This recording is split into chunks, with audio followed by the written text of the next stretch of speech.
Les doy la bienvenida a nuestros speakers. Arrancamos con Macario Schettino. Macario es ingeniero químico de profesión, maestro en economía, doctor en negocios y candidato a doctor en historia, así como profesor investigador de la Escuela de Gobierno del TEC de Monterrey. Macario ha sido directivo en instituciones académicas y medios de comunicación y asesor y consultor para partidos políticos, empresas y gobiernos. Participa actualmente en la mesa semanal de Dinero y Poder en el Canal 11. Escribe la columna Fuera de la Caja en El Financiero y publica también un podcast con ese mismo nombre cada semana. Ha escrito 2 decenas de libros, los más recientes, El fin de la confusión y Economía en un día, ambos de Editorial Paidós. Macario, bienvenido a nuestra sesión y que lo disfrutes también. Muchas gracias a Globant por esta oportunidad para hablar con todos ustedes. Muchas gracias a ustedes por estar aquí. La idea es platicar acerca de lo que puede ocurrir en México después de este fenómeno que estamos enfrentando, y para ello, pues me parece que es conveniente hablar primero un poco acerca de lo que es la pandemia en sí, porque a muchos les preocupa, los espanta, piensan, como dice el título de la diapositiva, que es el fin del mundo. No es algo tan grave, ahorita lo veremos. La depresión económica que está ocurriendo como resultado de esta crisis sanitaria, la recomposición geopolítica que hemos estado viendo los últimos años y cómo se va a desempeñar de aquí en adelante para, en ese contexto, poder hablar de lo que ocurre en México. Entonces, empiezo por las pandemias, que insisto, a mucha gente le parece que es el fin del mundo, pero no, en realidad llevamos muchos años teniendo este tipo de fenómenos, desde que vivimos con animales hace 15,000 años, y algunas de ellas han sido verdaderamente serias. Pongo, por ejemplo, las que ocurrieron en tiempos de los romanos, los antoninos, la plaga de Justiniano, la peste negra ya más recientemente. En todas ellas se nos murió la mitad de la población. Por eso están registradas. En ese entonces, si se moría el 10 o el 15% de la población, ni cuenta se daban. Pero cuando se moría la mitad, sí lo dejaron registrado, y por eso sabemos qué ocurrió. En tiempos más recientes, la llegada de los europeos a América provocó una gran mortandad, probablemente el 90% de la población, aunque es una cifra que no hay que hacerle mucho caso porque no sabemos ni cuántos había antes ni cuántos había después, pero calcúlenle que cuando menos 80% de los americanos murieron debido a enfermedades que no conocían. Y en tiempos más recientes, las enfermedades han sido menos graves, digámoslo así. La influenza española, como le dicen ahora, hace 100 años, se llevó el 5% de la población mundial. Había 2,000 millones de seres humanos, murieron 100 millones de esta enfermedad, justo hace 100 años. Y hoy, cuando llega el coronavirus, se estimaba que la mortandad sería igual del 5%. Ahora sabemos que es menor, pero no lo sabíamos cuando esto empezó hace unos cuantos meses. Y frente a esto, pues sí nos preocupó, porque ahora, a diferencia de lo que ocurría hace 100, 200 o 2,000 años, hoy sí sabemos qué pasa, hoy sabemos por qué ocurren las enfermedades, sabemos enfrentarlas, y por lo tanto no nos parece razonable permitir que se nos muera el 5% de la población, 400 millones de personas en el mundo. Sería absurdo. En el caso de México, sería el equivalente a 40 veces el gran flagelo que hemos tenido en los últimos años, que es los homicidios por motivos asociados al crimen. Bueno, esto es inaceptable. Ahora, ¿cómo se hace para tratar de impedir que esto ocurra? Bueno, frente a una enfermedad contagiosa hay 3 cosas que hay que hacer. Primero, evitar el contagio. Segundo, buscar una medicina. Y tercero, desarrollar una vacuna. Y eso es lo que hemos ido haciendo. Pero esto tiene un costo, y este es el problema. Mucha gente piensa que podíamos habernos ahorrado este costo y que podíamos haber seguido en la vida normal. Pero las cifras apuntan a que esto no era posible. Simplemente veamos el caso de las muertes en México. Estamos hablando ahora de contagios del orden de 7,000 cada día, nuevos enfermos, de los cuales muere el 12% en nuestro país. Si vemos el total de casos que llevamos acumulados para fines de este mes, estaremos hablando de más de 400,000 personas enfermas, probablemente 50,000 muertos. Esto a pesar de que México es uno de los países que menos pruebas aplica y por lo tanto subestimamos seriamente los contagios, pero también tenemos un subregistro en mortalidad que debe estar en el orden de 1 de cada 3. Entonces, estamos hablando de algo verdaderamente serio. Y la verdad es que la gente lo percibió desde el principio y por eso decidió distanciarse. Es cierto que los gobiernos en algunos países llevaron a que hubiera una cuarentena rígida, pero en muchos otros esto no ocurrió. El gobierno no fue el que decidió que la gente se encerrara. Fuimos nosotros, aquí en México, en Estados Unidos, en varios países la gente se aisló para no contagiarse. Y el problema de aislarse, del distanciamiento social, es que genera un fenómeno económico muy particular, que al mismo tiempo es una crisis de oferta y una crisis de demanda. Y frente a eso los economistas no tienen herramientas. Sabemos qué hacer en crisis de oferta, sabemos qué hacer en crisis de demanda, pero cuando las dos cosas ocurren al mismo tiempo, se dificulta mucho resolver el problema. Para que esto lo puedan tener más claro, permitan utilizar esta imagen que construyó Deloitte para el caso de España, pero que sirve para cualquier país. La línea verde que ven arriba es lo que ocurriría con el consumo de abarrotes y alimentos. Y lo que decía Deloitte es, cuando empiece el proceso de aislamiento, la gente va a tratar de ir a comprar cosas para poder aguantar en sus casas. Y por eso el brinco al principio. Y luego dejarán de comprar, pero siempre estarán comprando una cantidad parecida a la que compraban antes de que llegara la enfermedad. Por eso la línea verde se mantiene ahí arribita. Vean en cambio las otras líneas que tienen que ver con turismo, con viajes en avión, hoteles, restaurantes, centros de reunión que se desploman prácticamente a cero durante abril y mayo, empiezan a recuperarse un poco. Pero lo que nos dice esta gráfica es, todo el año va a ser así.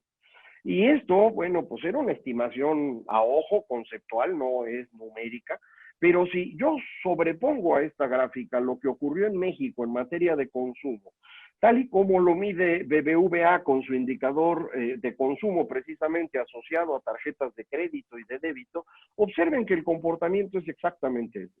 En marzo la gente compró de más, ustedes se acordarán, compraron papel de baño que no necesitaban, y después de eso dejamos de comprar de todo. Y apenas hace un poco de tiempo empezamos a recuperar algo del gasto. Este proceso de contracción de la economía no es igual en todos los sectores. Para entenderlo mejor, creo que la imagen más útil que tenemos es la bolsa de Estados Unidos porque, valga la redundancia, es la más bursátil, la que mejor representa lo que la gente está pensando. En Estados Unidos la bolsa cae entre el 1 de febrero y el 1 de mayo 16%. Pero esa caída es distinta por sector. El sector que tiene que ver con alimentos y con abarrotes casi no cae. El sector salud cae poco, tecnología también. Pero a cambio, la compra de ropa, calzado, accesorios, servicios en general, servicios financieros, de transporte, de energía, se desploman. Porque pues empezamos a comprar lo que más necesitamos en este momento y dejamos otras cosas para después. Este fenómeno parece que está ya empezando a terminar y para eso déjenme utilizar información de las manufacturas en Estados Unidos. Esta línea que ven es la producción manufacturera, crecimiento contra el año anterior, y pongo junto a ella el indicador adelantado que usa Estados Unidos para la industria, que como pueden ver en la gráfica se parece mucho. Y lo pongo porque vean, al final hay un brinco. Y mucha gente cuando vio ese brinco dijo, no hombre, ya se acabó este problema, vamos hacia adelante. Tiene que ver con la forma como Estados Unidos mide el crecimiento, que no es contra el año anterior, sino contra el periodo anterior. Entonces, ese brinco que ven ahí en la línea roja, lo que significa es, ya empezó el crecimiento contra el punto más bajo de la gráfica, que como pueden ver es el más bajo en décadas. Lo veo más de cerca para que sea más claro. Aquí sí ya se nota con este crecimiento de la línea roja el crecimiento de la industria manufacturera, que lo que significa es que en lugar de caer -20, como estaba en abril, está en -12. El promedio del segundo trimestre para la industria manufacturera estadounidense ronda -15%. Para que lo comparen con México, México está en -35% para ese mismo indicador. Es decir, es una caída del doble en nuestro país de lo que está ocurriendo en Estados Unidos, y creo que así va a ser en general con la economía. Lo vamos a platicar más adelante. Ahora, frente a esto, el problema más importante que vamos a tener es que todo el mundo quiere saber qué está pasando. y están buscando explicaciones. Algunos inventan explicaciones y otros las están esperando de sus gobiernos. Y la narrativa que se imponga va a ser determinante. Por ejemplo, algunos dicen, este es un problema que viene de China. Esto lo ha estado diciendo, por ejemplo, el presidente Trump continuamente. Y dice, no, es que ellos son los del problema. Algunos incluso han dicho, es que estos inventaron el virus, lo crearon en un laboratorio. Esto no es cierto, no hay ninguna evidencia. Al contrario, la evidencia es que es un virus natural. Pero muchos dicen, sí, pero sabían desde antes y no avisaron. Y esto tiene lógica, porque si ustedes vieron el documental novela de HBO acerca de Chernobyl, recordarán que el problema en aquella ciudad no fue la explosión del reactor nuclear, sino la incapacidad de los que estaban ahí de decirle a sus jefes lo que estaba ocurriendo. Porque en una estructura muy vertical y autoritaria, la gente le tiene miedo al jefe y no dice nada. Y entonces el problema va creciendo. Y dicen, bueno, en China pudo haber ocurrido lo mismo. Tal vez sí, tal vez supieron antes, no lo podemos saber con certeza, pero China dice, oigan, es al revés el problema. Nosotros sí avisamos desde diciembre, en enero ya sabían que se contagiaba entre personas y ustedes no hicieron nada, ni en febrero, ni en marzo, sino hasta abril empezaron a hacer algo. Entonces el problema no es China, el problema son los países que tienen gobiernos autoritarios populistas. En particular, piensen, España, Italia, México, Brasil, Estados Unidos, la India, países que tienen gobiernos populistas, son los que tienen más problemas hoy con el virus. Y eso es lo que China nos dice. ¿Quién de los dos tiene razón? Es muy importante para qué va a ocurrir en los siguientes años.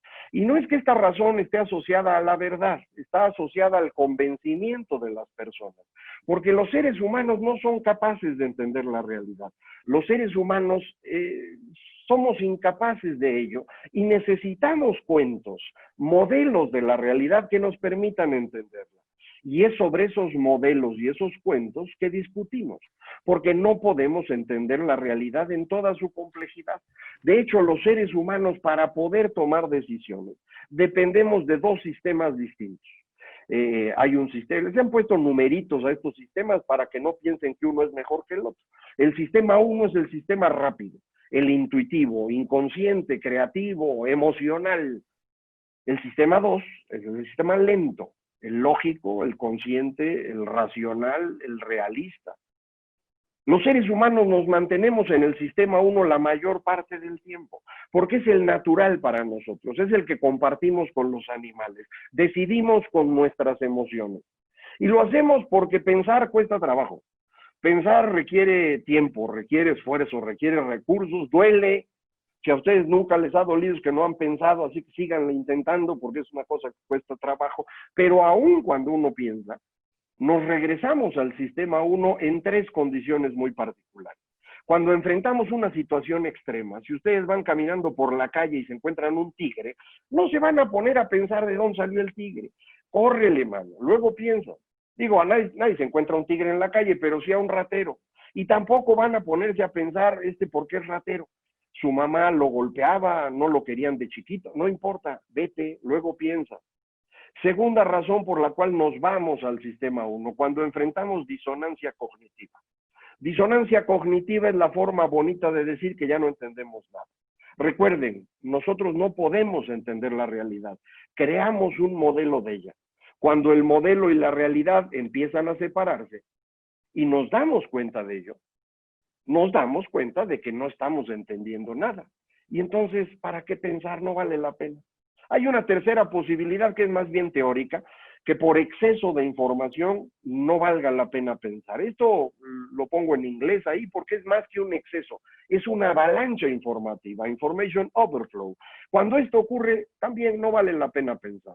¿Por qué les platico todo esto? Porque incluso a nivel de las sociedades, esto funciona de la misma manera.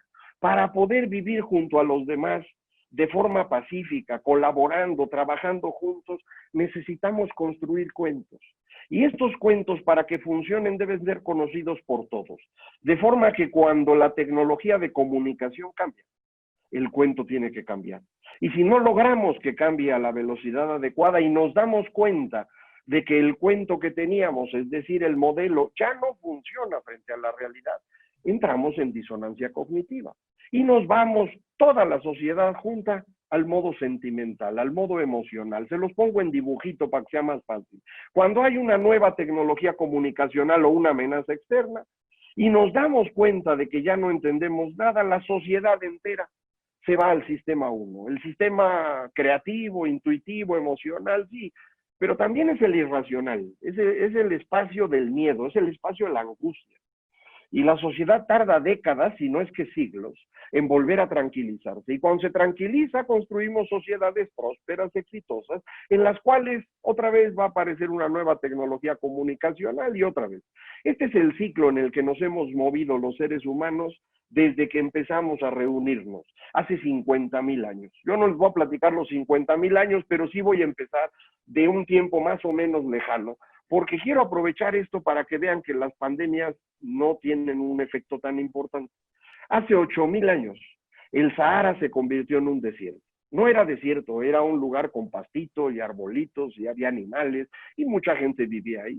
Cuando el mundo empieza a calentarse y se seca esa parte y se convierte en el desierto más grande del mundo, la gente tiene que desplazar y este desplazamiento implicó grandes movilizaciones y violencia que se tranquilizan hacia el 2500 antes de Cristo, cuando construimos las primeras civilizaciones que ustedes recuerdan, Egipto, Mesopotamia, en donde empezamos a vivir más o menos ordenadamente, hasta que se volvió a calentar el mundo. Más o menos 1500 años antes de Cristo se calienta el planeta otra vez, en particular Asia Central y Medio Oriente se hacen desérticos, como lo son hoy, no lo eran, se vuelven desérticos, otra vez la gente sale corriendo a buscar agua, se junta con los que ya vivían ahí, se empiezan a agarrar a golpes, hay un montón de violencia.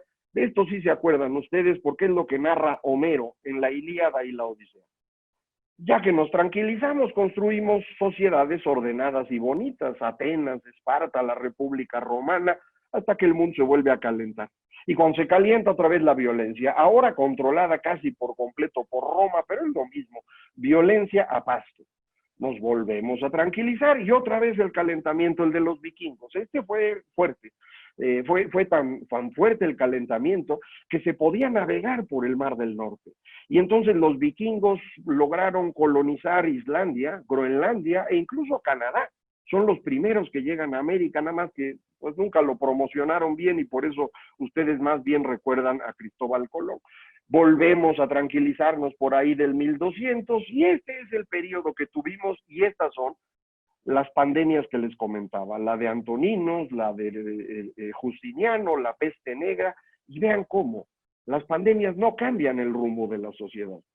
Puede ser que aceleren procesos, pero no cambian el rumbo, no nos modifican en lo esencial. A partir del 1500, todos los cambios sociales que hemos tenido tienen que ver con tecnologías comunicacionales. Inventamos la imprenta en el siglo XV y el momento de la sorpresa fue el descubrimiento de América. Todos recuerdan que América se descubrió en 1492, pero eso no importa. Lo que importa es que 10 años después se dan cuenta que es un continente nuevo. Y esa es una tragedia. Hasta antes de este momento, todo en Europa se resolvía alrededor de la Iglesia y de la Biblia. En el momento que descubren América, se viene abajo. Porque, hombre, es un continente nuevo, no está en la Biblia, ¿ahora qué hacemos? ¿Los que viven ahí tienen alma o no? Porque si tienen alma hay que cristianizarlos y si no, pues se les puede matar. Y en ese momento la legitimidad de la Biblia se viene abajo y junto con ello la de la Iglesia. Y tenemos un estallido de fe y la creación de un montón de religiones. Y cuando a los seres humanos les entra la fe, lo que hacen es ponerse a matar gente. Y esos 150 años que ven ahora son los más violentos en toda la historia humana, antes y después. Nunca hemos matado más gente que en esos 150 años. Ya para el final de la flechita nos tranquilizamos. Por ahí aparece Descartes, Hobbes, Spinoza, Locke, es decir, la Ilustración. Y alrededor de la Ilustración, sociedades pacíficas, tranquilas, exitosas, en las cuales inventamos una nueva tecnología comunicacional, los periódicos. Y el momento de sorpresa es el terremoto de Lisboa, del que ya nadie se acuerda. El día de Todos Santos de 1755 hay un terremoto tan fuerte afuera de Portugal que destruye Lisboa por completo. Por ser día de Todos Santos, la gente estaba en las iglesias rezando. Y lo que ocurre es que las iglesias se vienen abajo y los aplastan a todos. Y la gente en Europa dice, oiga, ¿y yo por qué voy a tener fe en un Dios que cuando lo voy a adorar se les tira la iglesia encima? Y los otros dicen, ¿y por qué tener creencias en la razón si estos no son capaces de hacer una iglesia que no se caiga? No, ni la fe ni la razón importan. Lo que importa es la naturaleza. Y alrededor de la naturaleza construimos el romanticismo. Y otra vez nos llenamos de emoción y nos pusimos a matar gente. Para mediados del siglo XIX entramos otra vez a un periodo de tranquilidad alrededor de la ciencia, Darwin explicando la evolución, empezamos a entender el átomo, la electricidad e inventamos nuevas tecnologías de comunicación, el cine y la radio. Y el momento de sorpresa es la Gran Guerra, lo que hoy llamamos Primera Guerra Mundial. No es que la guerra en sí fuera una sorpresa, en ese entonces había guerras cada rato. Lo diferente de esta es que no se acababa. Cuando va a empezar la Primera Guerra Mundial, todo el mundo cree que va a durar 6 meses. Y pasan 6 meses, y 1 año, y 2 años, y no solo no se acaba. Estamos matando seres humanos como si fuera industria. Decenas de miles de personas al día. Y entonces la gente dice, oiga, no es ni la naturaleza ni la ciencia. El problema es que los seres humanos son unos animales. ¿Quién los va a controlar? El Estado. Y alrededor del Estado construimos los totalitarismos del siglo XX, nacionalismo, comunismo, fascismo y otra vez millones de muertos. En el 68 nos volvemos a tranquilizar y los últimos 50 años pues han sido los mejores en la historia de la humanidad, nomás que ahora todo el mundo se quiere quejar de ellos. El neoliberalismo le dicen y se quejan. Y la razón es muy simple, inventamos una nueva tecnología comunicacional, las redes sociales. Y el momento de sorpresa, la gran recesión de hace 10 años, que nos hizo de pronto darnos cuenta que ya no entendíamos nada. Y desde hace 10 años estamos todos angustiados y enojados y por eso estamos eligiendo personajes muy extraños para gobernar. A Donald Trump, a Jair Bolsonaro, a López Obrador, a Narendra Modi, a Pedro Sánchez, y el resultado, pues, es este periodo de angustia en el que estamos. Pero otra vez, las pandemias no cambian el rumbo. Puede ser que las pandemias aceleren procesos, pero no cambian el rumbo. Ni la caída de la Unión Soviética, ni las Torres Gemelas, ni la pandemia cambian el mundo. Lo que cambia el mundo es nuestra forma de comunicarnos.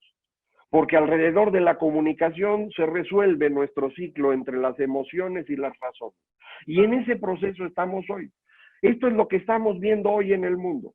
Estas son las tendencias que estamos viendo que son importantísimas para entender los próximos años. Por un lado, hay un deterioro interno en Occidente debido al populismo. En los países que ya les comentaba, esto no se nota en Asia. Entonces Asia empieza a solidificarse mientras nosotros nos empezamos a complicar la vida. Hay un segundo proceso que se ha acelerado, sí por la pandemia, que es el fin del petróleo. No se va a acabar el petróleo, no lo vamos a dejar de utilizar, pero deja de ser el energético más importante porque nos estamos moviendo a el uso de energías renovables. Y esto va a beneficiar a Occidente y le va a costar a Asia Central y a Medio Oriente. Por cierto, en la revista The Economist del día de hoy viene un artículo interesantísimo de cómo están sufriendo precisamente esos países por la caída de la época del petróleo que no va a regresar. Tercer fenómeno de largo plazo que hay que tener en cuenta, el envejecimiento, que le pega fundamentalmente a Europa, pero también a China. A Estados Unidos menos, porque Estados Unidos es un gran atractor de inmigración, aunque Trump ha complicado este fenómeno, ya veremos qué ocurre. Y finalmente, ¿quién tiene la culpa de la pandemia? De estas cosas depende el futuro. No es exclusivamente cuestiones que tengan que ver con corto plazo, o quién tiene razón, o quién está más feo o más bonito. Hay asuntos profundos que tienen que ver con cómo entendemos el mundo, que van a explicarnos hacia adelante cómo nos vamos a mover. En ese contexto hay que entender lo que ocurre en México. Al inicio de la pandemia, el World Economic Forum preparó este cuadrito de qué tan bien preparados estaban los países frente a la pandemia, y si están buscando a México es el tercero, de abajo para arriba. Pues estábamos mal. Habíamos destruido el sistema de salud con esta idea de reducir la corrupción, que fue, digamos, un problema más o menos serio, pero además la economía no estaba funcionando. Para que quede más claro lo de la economía, así crecía México al principio de 2018, hasta octubre de 2018. En ese mes se le ocurre al nuevo gobierno cancelar la construcción del aeropuerto de la ciudad, y esto es lo que ocurre a partir de ahí. Corto mi gráfica hasta febrero, antes de que llegue el virus a México, porque eso ya es otro fenómeno. Esta rayita anaranjada que ven ahí es toda atribuible al gobierno actual. Crecíamos 2,5 y después de esto acabamos en -1. Y esta contracción es desde donde empieza el problema de la pandemia. Ahora, frente a la pandemia, la reacción del gobierno mexicano también tiene sus dificultades y nos puede haber colocado en algo que los economistas llaman histéresis. Es una palabrota, pero significa algo muy sencillo. Si ustedes tienen un resorte y lo jalan y lo sueltan, se regresa a su forma original. Pero si lo jalan demasiado y lo deforman, cuando lo suelten ya no se va a regresar, va a quedar todo chueco. Bueno, eso es histéresis. Cuando un choque externo, que debería ser temporal, transitorio, se convierte en un fenómeno estructural, cambia la estructura por completo.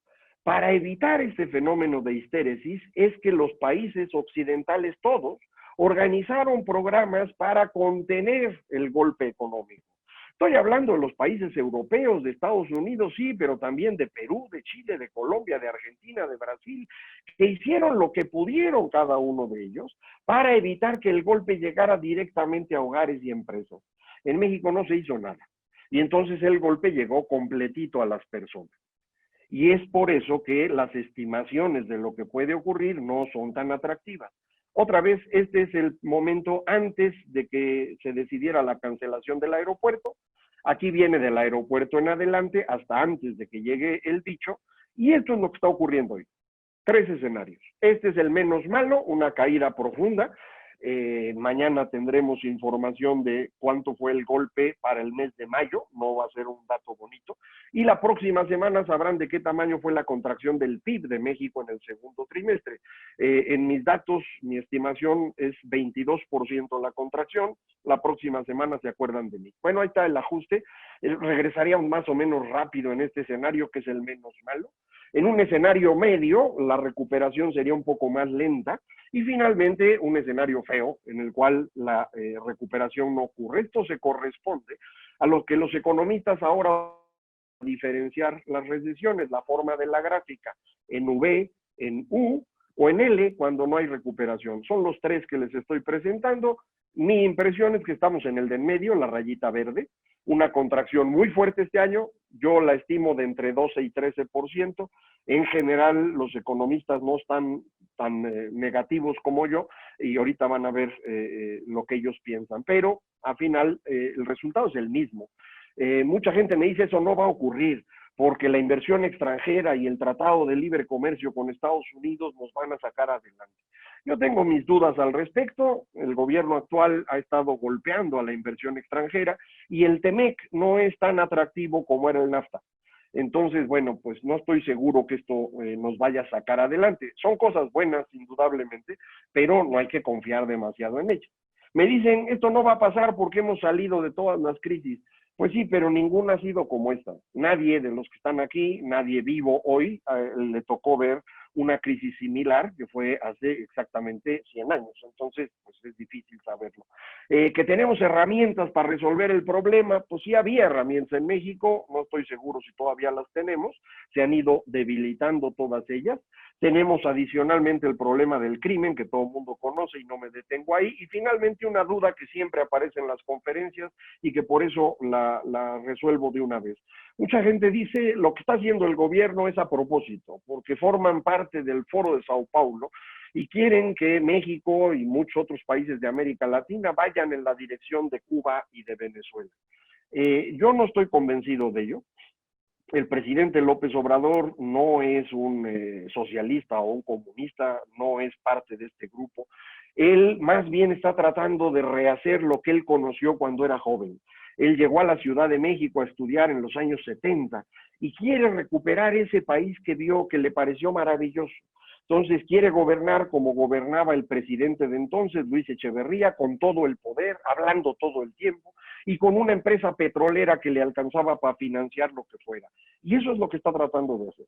Ahora, a su alrededor sí hay gente que forma parte de este grupo, y de ellos el que a mí más me preocupa, o quien más me preocupa, es su esposa. Pero el presidente en sí, me parece, no está en este grupo y no me preocuparía yo por ello. Les vuelvo a poner mis 3 estimaciones y junto a ellas pongo lo que resulta de la encuesta que hace el Banco de México con todos los economistas de este país que presentan proyecciones, y esto es lo que ellos estiman. Como pueden observar, yo soy más negativo en este momento que el resto, pero hacia adelante ellos se vuelven más negativos que yo. De manera que al final acabamos prácticamente igualito. Si lo quieren ver en una forma más fácil de imaginar, este es el tamaño de la economía mexicana, el Producto Interno Bruto de México. Si mi peor escenario se cumple, en 2021 la economía mexicana será del mismo tamaño que tenía en 2014. Si se cumple mi escenario intermedio, México en 2021 será del mismo tamaño que México en 2015, 6 años de retroceso. Y si se cumple lo que piensan los economistas encuestados por el Banco de México, entonces el retroceso es nada más de 5 años, a 2016. Así que si quieren, entre 5 y 6 años de retroceso va a significar esto. No estamos muy lejos de lo que va a ocurrir en otras partes de América Latina. Tampoco piensen que es el fin de México, ni mucho menos. Pero este es el fenómeno que tenemos enfrente. Ahora, la parte más seria de la pandemia parece haber terminado en Asia y Europa, pero no en América. Hay, por ejemplo, hoy un repunte en Estados Unidos que ya se nota otra vez la gente guardándose en su casa y por lo tanto un hundimiento de la economía adicional. Vamos a tener una forma de vida distinta en el futuro de la que habíamos tenido anteriormente.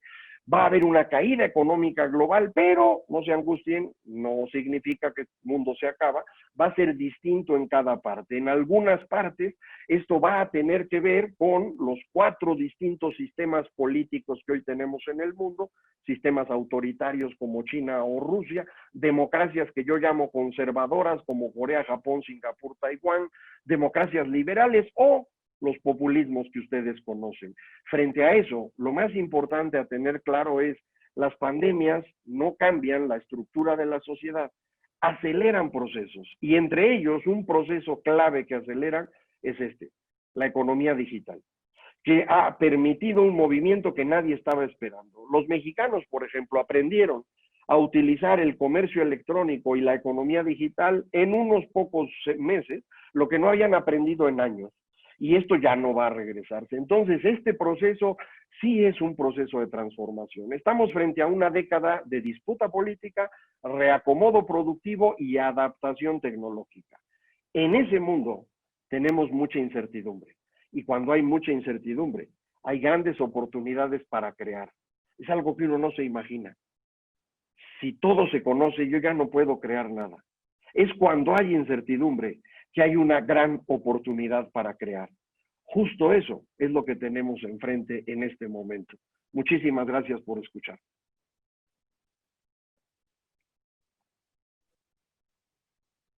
Macario, muchísimas gracias.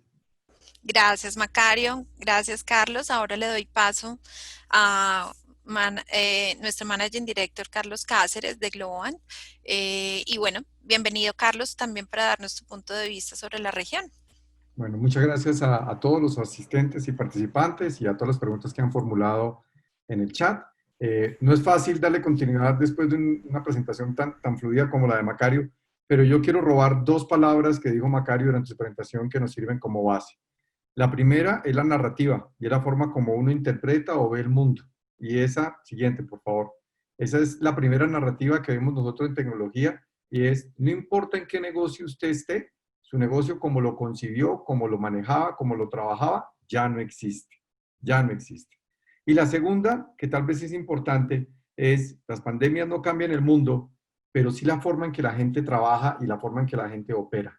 Y en ese sentido, tal vez el punto importante aquí es de qué manera vemos nosotros esta transformación digital y lo que hemos venido nosotros hablando con los clientes. Vamos al siguiente, por favor, Macario. Cuando hemos hablado con nuestros clientes, la narrativa que hemos encontrado en ellos es que ha habido una urgencia de ellos de primero redefinir el negocio. Segundo, cómo yo transformo este negocio a lo que viene a futuro, cómo yo lo reinvento. Hay una palabra que usamos en Globant que se llama hackear la empresa, cómo yo hackeo la organización. Y hemos encontrado 2 temas importantes. Cómo yo hago para conectarme internamente con mis clientes, con mis proveedores, con mi comunidad y de qué manera yo puedo crear una cultura que si vienen más pandemias, o como lo dice Macario, si vienen a acelerar otros procesos de transformación, cómo puedo ser mucho más eficiente para ello. Entonces, quiero simplemente tocar 4 elementos que hemos visto nosotros en nuestros clientes en este proceso. El primero, redefinir el negocio. Lo que hemos visto en nuestros clientes y al operar nosotros en una región tan amplia es que los clientes tuvieron que enfrentar en semanas una nueva realidad y cómo garantizar la continuidad del negocio. El no poder volver a las oficinas, el no poder operar como lo hacían anteriormente, los obligó a inventar o transformar una nueva narrativa con sus clientes. Lo que hemos visto es cómo apoyar procesos en que los clientes puedan estar rápidamente al aire operando o desaparecer. Trabajar desde casa, la atención remota, la relación con los clientes de manera virtual, como es esta reunión de hoy, el poder tener e-commerce, hacer una relación totalmente digital, virtual y autoservicio, ha sido unas cosas interesantes. Y aquí quiero mencionar 3 ejemplos. Nosotros, Globant como organización y muchos clientes nuestros, en cosas de días tuvieron que llevar a miles de empleados a sus casas y hacer que operaran ahí en una operación totalmente nueva. O en sector salud, por ejemplo, tuvimos que ayudar a clientes nuestros a que en una semana pudieran atender en consultas virtuales lo que antes hacían en 2 años. O en call center de algunos de nuestros clientes de retail que fueron desbordados, buscar otras formas de poder trabajar. Entonces, sí es de qué manera yo me reorganizo para poder enfrentar este nuevo escenario. Siguiente. Pero lo que también estamos viendo ahora en nuestros clientes es, no hay una tranquilidad o una claridad. Si ese modelo anterior, superada la crisis, el modelo de operación va a ser viable y va a ser real para lo que necesitan trabajar. Y hemos encontrado situaciones como, por ejemplo, y pasó recientemente en Colombia, donde grandes retailers o superficies vieron que sus sistemas de venta online no podían atender la demanda y tuvieron que poner turnos virtuales. O sea que para yo entrar a la página web del cliente del retailer y poder comprar, tenía que hacer filas de 3, 4 horas para poder tener acceso al sistema. Entonces, de esa manera, tal vez la invitación es olvidarse y volver a empezar de cero. Y hay un elemento importante, es cómo empezamos negocios de cero ante esta nueva realidad y cómo este desarrollo tecnológico nos lo permite trabajarlo totalmente diferente. Las reglas anteriores ya no aplican y aquí varios ejemplos. Por ejemplo, en el sector de seguros, hemos visto que ahora han surgido nuevas compañías disruptivas como Lemonade, que utilizan todo su sistema totalmente en línea y la venta la hacen a través de sistemas de inteligencia artificial. O cómo hemos podido automatizar procesos robóticos para poder hacer este proceso mucho más rápido y mucho más eficiente. Entonces, lo que sí vemos nosotros en esta nueva narrativa es cómo yo me olvido de mi empresa como operaba y cómo creamos una nueva y de qué manera la tecnología me puede colaborar. Y para terminar, si vamos a la siguiente, hay 2 elementos importantes que hemos visto también que son relevantes para los clientes. Uno, la colaboración aumentada, y es de qué manera yo puedo crear ahora equipos ya no tan jerárquicos, sino mucho más interconectados, donde nos conectamos clientes, proveedores, toda la cadena de valor para poder tener una experiencia más interesante. Hace un año hablar de trabajar totalmente remoto y de tener horarios flexibles y de trabajar desde casa era algo deseable, hoy es una necesidad y es poder tener una herramienta de gestión constante. Y el último punto es poder tener una cultura mutante. Hoy en día no sobrevive el más fuerte, sino el más flexible. No sobrevive el más grande, sino el más rápido. ¿Y de qué manera podemos crear una cultura que mute y que pueda ir haciendo transiciones para poder trabajar en nuevas cosas? Entonces, lo que hemos visto, y es nuestra narrativa, es redefinir el negocio, hackear la empresa, poder asegurar que podamos comunicarnos mejor, porque como lo decía Macario, estas transformaciones son fruto de las comunicaciones. Hoy en día tenemos una herramienta que es brutal en la forma en que se puede comunicar y el poder tener una cultura mutante es lo que nos permite a nosotros ir hacia adelante. Entonces, la forma como nosotros recogemos esto como una oportunidad para trabajar. Lo que queríamos era presentar este escenario económico de México desde una perspectiva no solamente económica, sino social y política, como lo ha hecho Macario. Compartir con ustedes cómo vemos nosotros nuestra narrativa, lo que estamos viendo con los clientes. Y ahora sí nos gustaría abrir el micrófono para escuchar de ustedes las preguntas que quieran hacerle a Macario. Entonces, yo sé que pues, pueden publicar en su chat. Aquí hay varias que se han visto. Sí, correcto. Carlos, para que sepas, nos acompañan de Fibra 1, está María Antonieta, un saludo Sí, para ti. perfecto. Muy Sí, bien. sí, sí, está también Ignacio Tortorielo. Pues También invitamos bienvenidos. a todos los que nos están acompañando en el día de hoy que coloquen sus preguntas. Y yo vamos a abrir espacio para tres preguntas y la primera es la siguiente. Macario, estaba dirigida para ti. Si no son las pandemias las que cambian el mundo, sino la forma en que se comunican, este mundo digital interconectado de Internet, ¿qué tanto impacto puede generar en el cambio que venga hacia adelante? O sea, es comparado con lo que fue la imprenta o medios de comunicación anteriores, estamos ante una herramienta brutal que genera un impacto a nivel global. Efectivamente, esto es exactamente lo que ha estado ocurriendo en los últimos 10 años. Esto no está pasando hoy, empezó a ocurrir notoriamente alrededor de varios puntos en los cuales va cambiando la forma de comunicación. A mí me gusta fechar como inicio, aunque a ustedes les parezca extraño, el arranque de Big Brother en Holanda en 1999, como el primer momento en el que entramos en estas formas de comunicación interactivas, en aquel entonces vía televisión y teléfono. Para 2005, 2006, esto ya era a través de redes sociales, de una forma verdaderamente acelerada. Y esto es lo que explica los fenómenos sociales que ustedes están viendo en todo el mundo desde 2009. Los indignados o el movimiento 15 de marzo en España, que se convirtió en Podemos, este partido político que incluso hoy está en el poder, un partido totalmente populista, pero bueno, de ahí surgió. El movimiento del 1% en Estados Unidos, movimientos de todo. La misma primavera árabe que ustedes recuerdan ocurre en 2011, se hace alrededor de estos aparatitos. Entonces, es una forma totalmente distinta. No la hemos entendido y por eso estamos angustiados. La vamos a entender, vamos a tardar 10 o 15 años más en ello. Después de eso vamos a vivir una época, a mí me parece excepcional. Yo espero estar aquí para poderlo verificar, y si no, dentro de 15 años ahí me reclaman, pero esta es la forma como me parece estamos viviendo, y sí abre cosas totalmente distintas para nosotros, y me parece grandes oportunidades que hay que ir a aprovechar.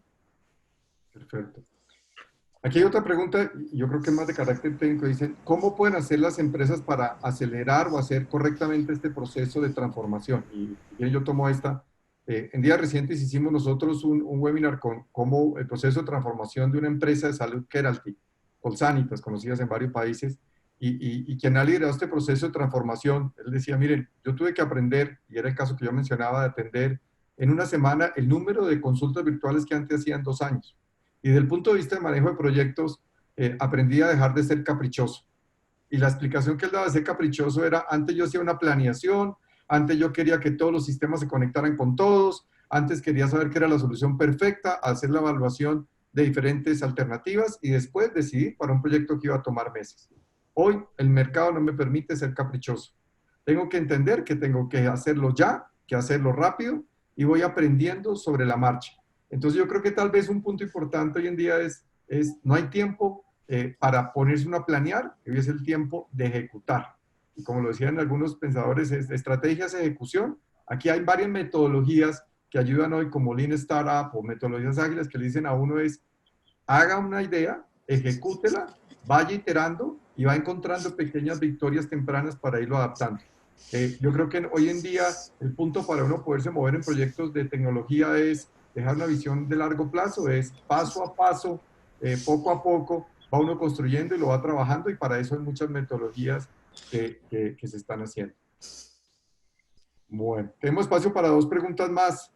Yo voy a mirar acá y sí. Aquí hay una pregunta bien interesante. Macario, ¿a qué le temes que pueda pasar en México? ¿Cuál sería ese escenario, como dices, el peor escenario? ¿Cuál podría ser ese peor escenario político, económico, social que podría ser de un impacto negativo muy fuerte en México? Bueno, si quieren saber el peor, es que tengamos un estallido social debido a la gran presión que se está sufriendo en este momento, tanto en salud como en economía. Entre abril y mayo teníamos 20 millones de mexicanos que perdieron su empleo. Perdieron su ingreso por completo 12 millones de ellos. Entonces, esto es algo que tenemos que resolver de alguna manera para evitar que la angustia de estas personas se convierta en una necesidad de actuar violentamente. Eso para mí sería el peor escenario. Si ese no ocurre, todos los demás son problemas que puede uno ir administrando, pero ese sí sería bastante difícil. Yo no lo quería comentar, pero ya que preguntan, pues ese. Perfecto. Bueno, y la última pregunta que la hemos cogido aquí es, ¿qué impacto puede tener el gran vecino, o sea, se refiere a Estados Unidos, y las relaciones con Estados Unidos y la situación política en Estados Unidos con lo que pueda pasar y su incidencia en México? Bueno, indudablemente Estados Unidos es el país más importante del mundo en muchos sentidos y para México es un vecino que complica la vida a veces, pero también en ocasiones es una gran oportunidad. Ese es de hecho el origen del crecimiento económico en México, aunque sea escaso, de las últimas 2 décadas. Entonces, es para nosotros muy importante. No sabemos qué va a ocurrir en términos de la elección en ese país. Si hoy fuera la elección, el señor Trump estaría perdido, pero no es hoy la elección, faltan unos meses. Y en ese tiempo es probable que el señor intente pues todo tipo de herramientas e instrumentos con tal de ser reelecto. Vamos a ver qué ocurre y en cualquier caso, bueno, Estados Unidos ahí va a estar, nosotros aquí estamos, no hay manera de cambiar esa realidad. Y yo sigo pensando, necesitamos aprovechar lo más posible a los estadounidenses y pues quitarnos un poco las amenazas conforme se vaya pudiendo. Con alguien como Trump eso es muy difícil, pero no crean tampoco que Biden va a ser una perita en dulce. Los demócratas para México siempre han sido costosos y bueno, pues ahora sí que los dos son medio malos, ni modo malo. Macario, mil gracias. Una última pregunta. Tenemos clientes de diferentes industrias y preguntan también si tú crees que haya probablemente algún mayor impacto en una industria en particular en el corto y mediano plazo. Bueno, indudablemente va a haber impactos positivos en algunas industrias que son en particular las asociadas a la salud y las que tienen que ver con toda la economía digital, incluyendo comercio electrónico, mensajería, paquetería, logística, etcétera. Todo eso va a tener un impacto positivo. Va a ser el impacto negativo más importante de todos en turismo. Esto incluye hoteles, restaurantes, centros de reunión. Este es un problema mundial, no es de México exclusivamente, pero como para México eso representa 9% del PIB, pues es un golpe que nos va a costar. Pero esos serían los dos extremos, a los que les va a ir mejor y a los que les va a ir peor. Y en medio, pues todo el mundo se va acomodando. Y como siempre, no importa cómo le vaya a la economía en su conjunto o a la industria en particular, a uno le puede ir bastante distinto. Entonces, uno decide qué es lo que quiere uno. Perfecto. Muchas Para cerrar, gracias. nosotros, pues, y tal vez dejando una nota positiva, pues, y recojo algo que mencionaste, Macario, y era, las crisis son oportunidades y nosotros sí vemos que todo el soporte de las nuevas tecnologías y todo este mundo digital es un elemento para poder transformar negocios y empresas. ¿Cuál sería tu cierre? Buscando una narrativa positiva, como lo planteaste desde el inicio. Bueno, a mí me parece que efectivamente si algo va a cambiar en estos días, y ya ha cambiado, es la gran importancia de la economía digital. Y economía digital no significa exclusivamente el Internet o las redes sociales, significa hacer uso de estas herramientas para una gran cantidad de actividades que antes queríamos seguir haciendo siempre a mano. Y eso es el gran cambio. Entonces, esa es la oportunidad más importante que viene hacia adelante y quien tenga más capacidad de aprovecharla, pues tendrá más éxito. Perfecto. Bueno, pues mil gracias, Macario, muy interesante. Gracias también a las personas que se sumaron.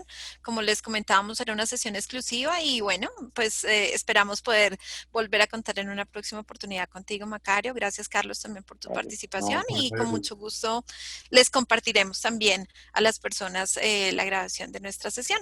Mil gracias, que estén muy bien. Gracias. Hasta Feliz luego. Gracias. tarde.